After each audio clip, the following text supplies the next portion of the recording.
Hi friends, మీకు ఈ video నచ్చితే లైక్ చేయండి, సబ్స్క్రైబ్ చేయండి. అవనికి జరిగిన అవమానకి పల్లవి చాలా సంతోషిస్తూ ఉంటుంది.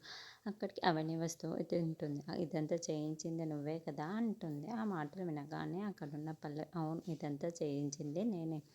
నువ్వేం చేయగలవు చెప్పు? ఇప్పటిదాకా నా టార్గెట్ ఏంటో తెలుసా? వీళ్ళందరినీ నాశనం చేయడం, వీళ్ళందరినీ విడగొట్టడం. కానీ ఇప్పుడు నా టార్గెట్ అదేంటో నీకు తెలుసా అని చెప్పేసి అంటుంది. ఆ మాట వినగానే అక్కడున్న అవని అయితే ఒక్కసారిగా షాక్ అయిపోయి పల్లవి వైపుకు చూస్తూ ఉంటుంది. ఇంతలో అక్కడున్న పల్లవి మాత్రం ఏంటో చెప్పనా అని చెప్పేసి, పుట్టపోయే వారసుడు ఉన్నాడు కదా, ఆ వారసుడిని ఇంటికి చేసి ఈ ఆస్తిని మొత్తం కొట్టేయడమే నాకు కావాలి అని చెప్పేసి అంటుంది. ఆ మాటలు వినగానే అవని ఒక్కసారిగా షాక్ అయిపోతూ ఉంటుంది. అక్కడున్న పల్లవి, నేను నీ బిడ్డని అలాగే నీ భర్తని ఈ ఇంటి నుండి వేరు చేస్తాను, అదే నా టార్గెట్గా పెట్టుకుంటాను ఇక నుండి అని చెప్పేసి అంటుంది.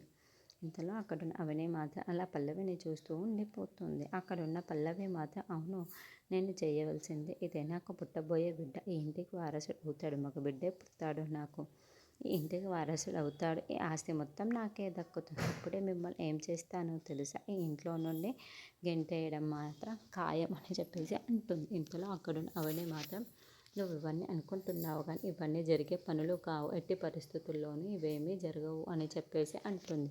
మమ్మల్ని ఎవరు విడదీయడం నీ తరం కాదు అని చెప్పేసి అంటుంది. ఆ మాటలు వినగానే అక్కడున్న ఓహో అవునా, ఇన్ని ఆశలు పెట్టుకున్నావా నువ్వు?